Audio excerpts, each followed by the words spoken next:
ते तुझ्यामुळे नुकसान होतंय. मॅडम ऐकून तर घ्या ना माझं. तू कामात चुका करून सुट्टीवर गेलास, तुझ्यामुळे इतक्या सकाळी मला यावं लागलं, तुला फोन करून बोलवावं लागलं. मूर्ख. मॅनेजर तुला आत्ता केलाय सारंगने. याआधी काय होतास विसरलास? घरी जेवायला नव्हता ना तुमच्या? माझ्या घरी नोकर होतास ना? अहो मॅडम समजून घ्या हो.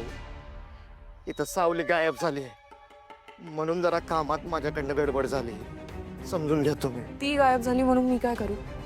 तुम्ही दोघेही सेम आहात. तू कामात माझं नुकसान करून सुट्टीवर गेलास.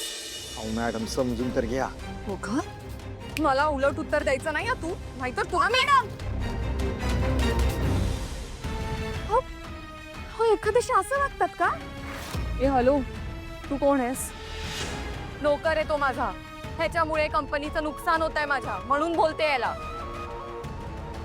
असं झालं का मॅडम? सॉरी सॉरी, मला माहित नव्हतं. मग तुमचं बरोबर आहे. ओ दादा, कशाला लागतात तो सुट्ट्या तुम्हाला?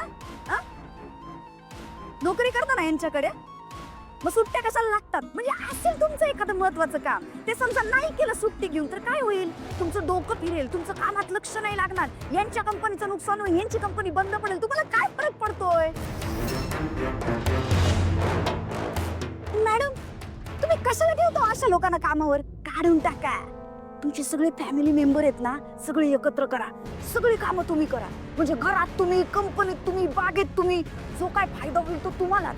सगळे लोक काढून टाका आणि तुम्ही एकटे काम करा. डिस्गस्टिंग. मी पण कोणाच्या तोंडी लागते? लागू पण नका. कष्टकऱ्यांच्या कामाची जाण तुम्हाला काय असणार? तू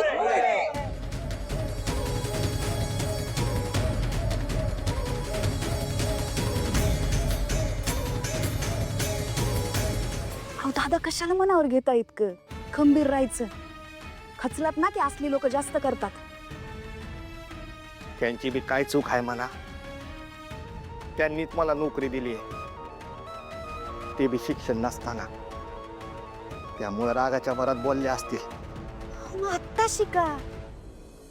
शिक्षणाला वयाचं बंधन नसतं दादा. अहो आता कसं शिकणार मी? दिवसभर कामातच असतो. त्यासाठी रात्र शाळा आहेत, रात्रीची कॉलेज आहेत.